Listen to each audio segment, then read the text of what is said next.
পাপেরও ফল ভোগ করা লাগবে, পুণ্যের ফলও ভোগ করা লাগবে। সনাতন ধর্মের মূল ভেটি কর্মবাদ, লব কর্ম।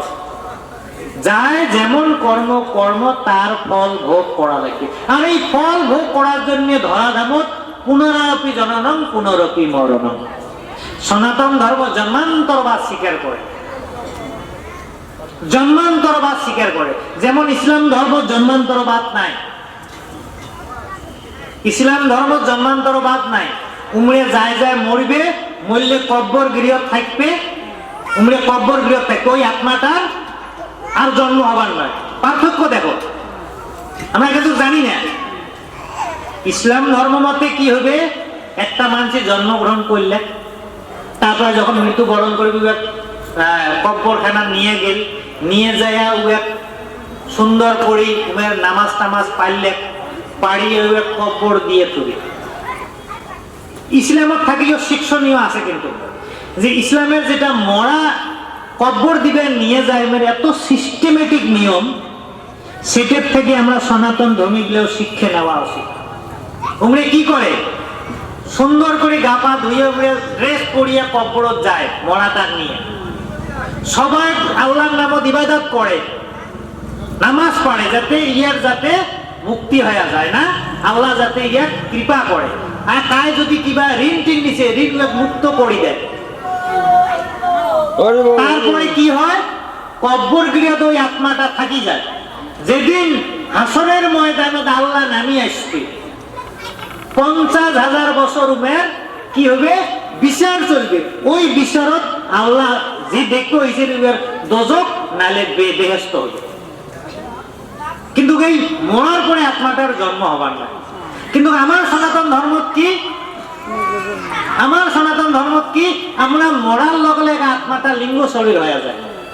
লিঙ্গ শরীর হওয়ার পরে তিনটে পথ খুলি যায়। যদি গোবিন্দ কর্ম ভাল কর্ম করছে তাহলে মুক্তি হবে, গোলক বৃন্দাবন, আর মুক্তি আর জন্ম হবার না। যদি পাপ পুণ্য আছে, পুণ্য যদি ভাল কাম করছে স্বর্গ যাবে, স্বর্গ পুণ্য ফল শেষ, পুনরায় ধরাধামত আসবে। আর যদি পাপ কাম করছে নরক যাবে, শাস্তি ভোগ করবে, আরো ধরাধামত জন্মগ্রহণ করবে। গতিকে পুনরপি জননং পুনরপি মরণং। হ্যাঁ, পুনরপি জননং পুনরপি মরণং। তাহলে আমার কর্মফল ভোগ করার জন্য বারে বারে জন্মগ্রহণ করায় লাগবে। তাহলে কর্মফল যদি আমরা ভোগ করি না চাই, তাহলে আমার এমন কর্ম করা লাগবে যেগুলো কর্ম আমার পুনরায় ধরাধামত জন্মগ্রহণ করার জন্য টানিয়ে না নেয়।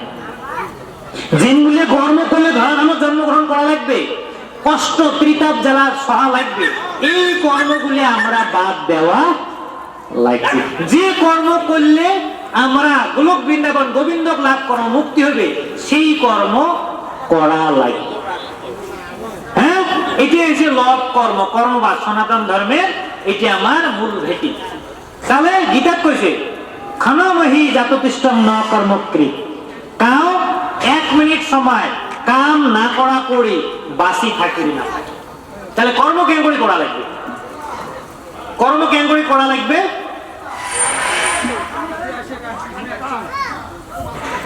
কর্ম করা লাগবে নিষ্কামী।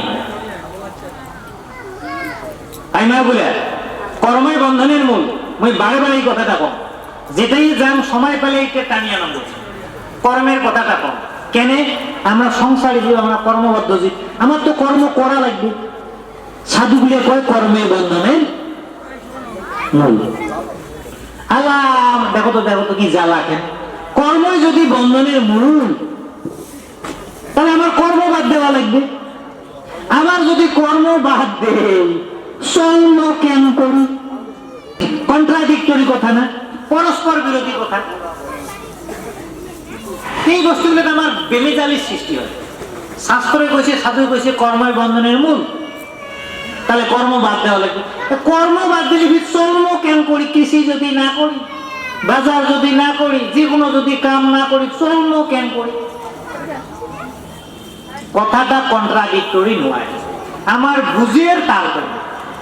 ইস্যু উপনিষদ তো কইছি, ইস্যু উপনিষদ আটাত্তর আমার 11 খান মূল উপনিষদ আছে, 108 খান উপনিষদ, কিন্তু মূল উপনিষদ বেদের লগত সংযুক্ত উপনিষদ 11 তার ভিতৰত আদি উপনিষদ হয়েছে ঈশোপনিষদ। ঈশোপনিষদের প্রথম শ্লোকটা হয়েছে ঈশাদ বেশমিদম যৎ কিঞ্চিৎ জগত্তম জগৎ তেন ত্যক্তেন ভঞ্জিতা মা গৃধ কস্য সিদ্ধম। 2 নম্বর শ্লোকটা হয়েছে কি কর্মাণ্যেহ জিজীবেষেৎ শতং সমাৎ। এই ধরাবাসী জীব, তোমরা যদি বাসি থাকি চান, কর্ম করিয়ে 100 বছর বাসি থাকো। আবার সাধুগুলো কই কি কর্মে বন্ধনের মূল, কোনটা এলা করি কোনটা এলা করি। হরে কৃষ্ণ। সেই জন্য ঈশোপনিষদের প্রথম শ্লোকটাকে আমার অনুসরণ করা লাগবে কি তেন ত্যক্তেন ভঞ্জিতা মা গৃহ কস্য সিদ্ধম, যে আমরা ত্যাগ করে ভোগ করা লাগবে। যে মুই কর্ম করি খালি মোরে আত্মতৃপ্তির জন্য নয়, মোরে সুখের জন্য নয়, মোরে পরিবারের জন্য নয়, সৎ পথত আমরা কর্ম করা লাগবে। আবার নিজের যেটুক লাগে এইটুক সৎ কামাদিস করার পরে কিছুমান সৎ পাত্র গরিব দিন দরিদ্রের জন্য সৎ কামের জন্য, যেমন ভাগবত আসন দান দক্ষিণা করা লাগবে। অসৎ পথত কর্ম করা যাবার না, আর নিষ্কামী হিসেবে কর্ম করা লাগবে। গীতাত কইছে যাই নিষ্কামী হিসাবে কর্ম করিবে তার কর্মের বন্ধনে লিপ্ত করেন না, আর যখন কর্মের বন্ধনে লিপ্ত করেন নয় উয়ের কর্ম করিয়ে কোনো পাপ হবার নয়। কথাটা বুঝছেন?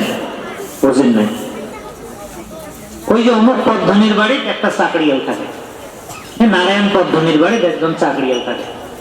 নারায়ণ পদ্ধতির সাধুগুরুর সঙ্গ করিয়ে ভাব জাগির বৃন্দাবন তীর্থ ভ্রমণ করিবে 1 মাসের জন্য। নারায়ণ পদ্ধতির কত আবাদ খেতি ওই চাকরিয়ালের দ্বারাই নিয়ে লাগি থাকি করে। এলা করলে কি রে নরেশ, মুই তো তীর্থ ভ্রমণ করির জন্য মন করছ, 1 মাস 1.5 মাসের জন্য তীর্থ ভ্রমণ যাই, তুই মোর এলে সবগুলো দেখভাল করিস, তোরে দায়িত্ব থাকে। কথাটা বুঝবেন, কিন্তু কথাটা সিম্পল, তত্ত্ব আছে। তা ওই নরেশের হাতত গোটায় সংসারের দায়িত্ব বটে দিয়া তীর্থ ভ্রমণ করে দিলে অমুক পদ্ধতি নারায়ণ পদ্ধতি এলায় এই যেটা আছে নরেশ চাকরিয়াল নিয়ে একটু সৎ মনোবৃত্তি, প্রভু ভক্ত মানে মালিকের যেটা করে কোটে কোটে পালন করে, অসৎ মনোবৃত্তির নয়। এই নরেশ এলা কি করে, মোর তো মালিক কয়া গেছি, মালিক কিন্তু কয়েছে মোর বেটা পুত্র বউ টাকা পয়সা ধন সম্পত্তি তোর দায়িত্ব, জমি জামা তুই দেখভাল কর।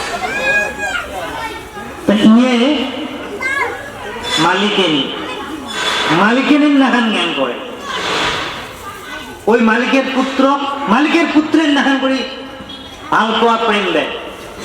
আর যেগুলো জমি জামা জ্যাঙ্গুড়ি খেতি করে গেছে, জ্যাঙ্গুড়ি টাকা অঙ্ক সৎভাবে ইউজ করে, নিজের বলিয়ে ইউজ করে ধরছে না। এই যে মালিকে মোক এম করি এখানে কবি লাগাই কইছে, এটি বাঁধা কবি লাগাই কইছে, ওটাই অমুক লাগাই কইছে, অঙ্করি পোকা টোকা ধরলে অমুক দিকে কইছে, অঙ্করি মালিকের নিমিত্তে কর্ম করতেছে। সুন্দরী বউ মালিকের কোনদিনও কুদৃষ্টি দিয়ে চাই নাই। তারপরে 1 মাস পরে মালিক আসিল, তবে যেই মালিক আছে ফুটে বুঝি দিল।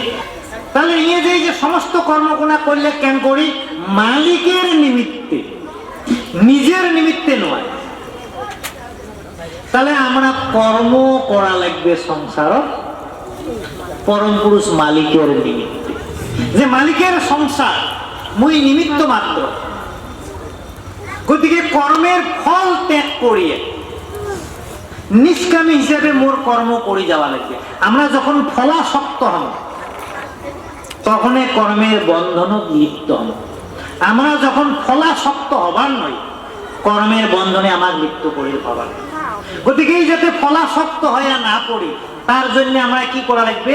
এই যে ভাগবত কথা শ্রবণ, নাম শ্রবণ কীর্তন করা লাগবে। মুই যাওয়াবারও এই কাহিনীটিতে কইছে, মানে পুঁয়ে মাছের উদাহরণ দিছ, মানে পুঁয়ে মাছক আমরা অনুসরণ করা লাগবে। কাউ কাউ কবার কায় হোস আমার পাঠক ভাগবত পাঠ করি আছি কিসের পুঁয়ে মাছের কথা হয়। ভাগবততে আছে অবধূত আখ্যান। অবধূত আখ্যানত সামান্য একটা পোক পড়ুয়ে থাকিও শিক্ষা নেওয়া যায় বলে কইছে। তা পুঁয়ে মাছের থাকে আমরা একটা শিক্ষা নিবের পাই। আই মাগুলো পুঁয়ে মাছ কোথায় থাকে?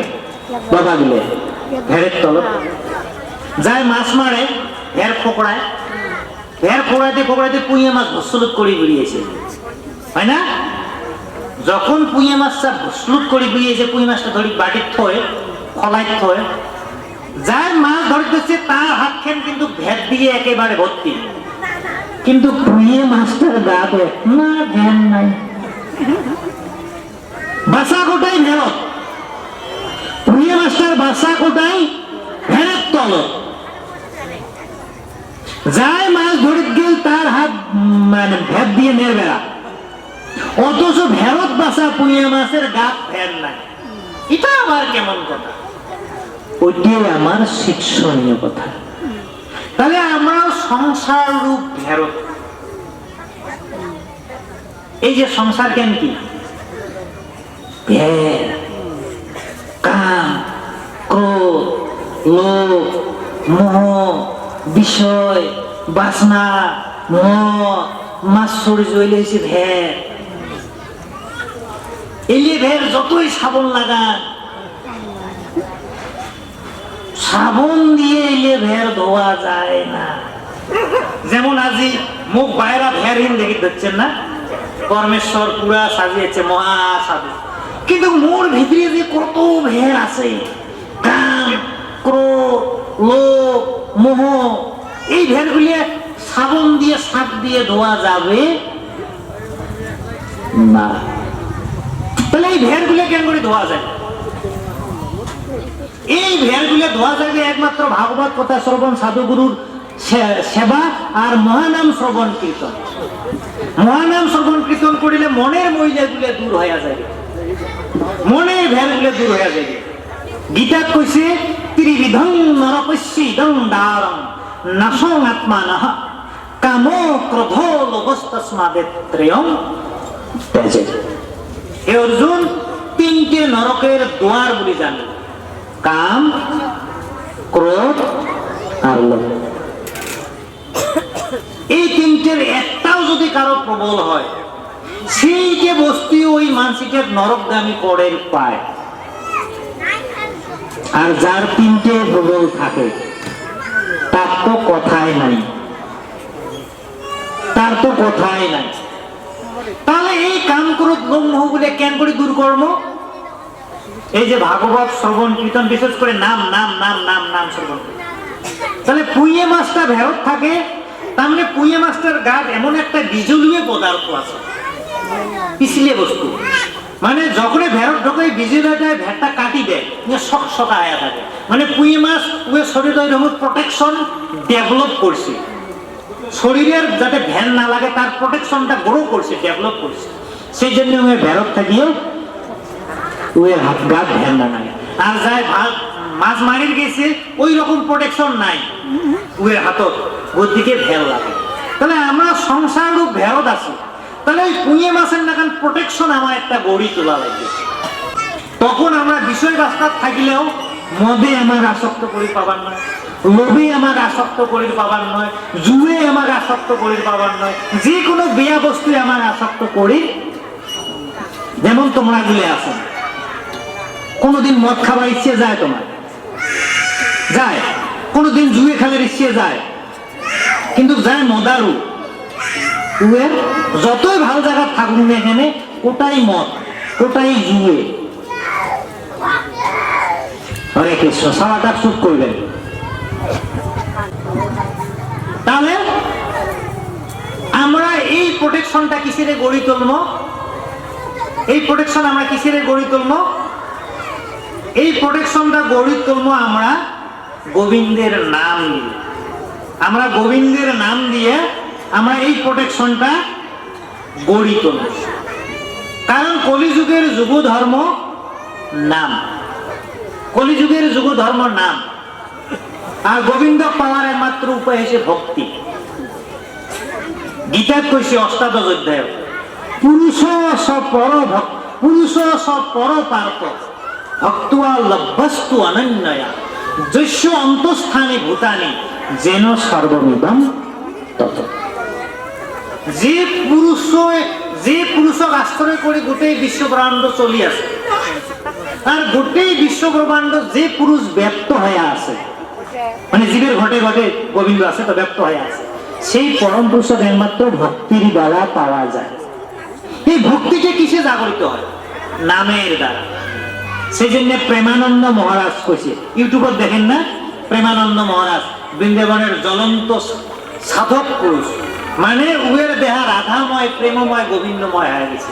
তাহলে বিজ্ঞান এটাই ফেল যে ডক্টর কিডনির স্পেশালিস্ট সুপার স্পেশালিস্ট ডক্টরে কইছে, কিডনি ডক্টর না, কিডনির সুপার স্পেশালিস্ট ডক্টরে কইছে ম্যাক্সিমাম 6 মাস। আজি 18-20 বছর হয় এলাও মরে না। হ্যাঁ, এটা কি? গোবিন্দের কৃপা লীলা। গোবিন্দ গীতাত কইছে অনন্য চিন্তয়ন্ত এই জনা মাম পর্যুপাসতে তেষাং নিত্যাভিযুক্তানাং জগৎক্ষেমং বহাম্যহম।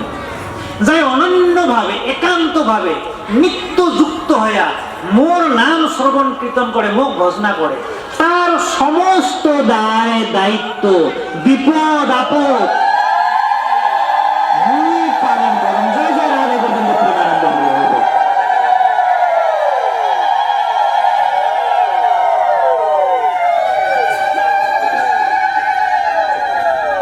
এটা প্রমাণ পাইলাম না? এই শ্লোকটার প্রমাণ দিতে গেলে ওই কি কয় অর্জুন মিশ্রের কাহিনী আছে, মানে এই শ্লোকটা অর্জুন মিশ্রের কাহিনী খাটে। মুই অর্জুন মিশ্র এবার বাদ দিল, মেলা দিন আগে যে অর্জুন মিশ্র, মুই বর্তমান বাঁচি থাকা সাধুর প্রমাণ দিল যে অনন্য চিন্তয়ন্ত ইয়ে জনা মাম পর্যুপাসতে তেষাং নিত্যাভিযুক্তানাং জগৎক্ষেমং বহাম্যহম, মানে বহামি অহম। যাই অনন্য ভাবে একান্ত ভাবে মোর ভজনা করে, তার সমস্ত দায় দায়িত্ব মুই বহন করো, পালন করো। প্রেমানন্দ মহারাজের ক্ষেত্র সেটে আমরা দেখির পাইলাম। হ্যাঁ, সেটে আমরা দেখির পাইলাম। তাহলে আমরা কি পুইয়ে মাছ? তার মানে কি আমরাও সেই নাম, প্রেমানন্দের 3টে কথা কয়ে গেছে, নাম জপ করা লাগে, নাম শ্রবণ করার পরে পরে নাম জপ খুব প্রয়োজন।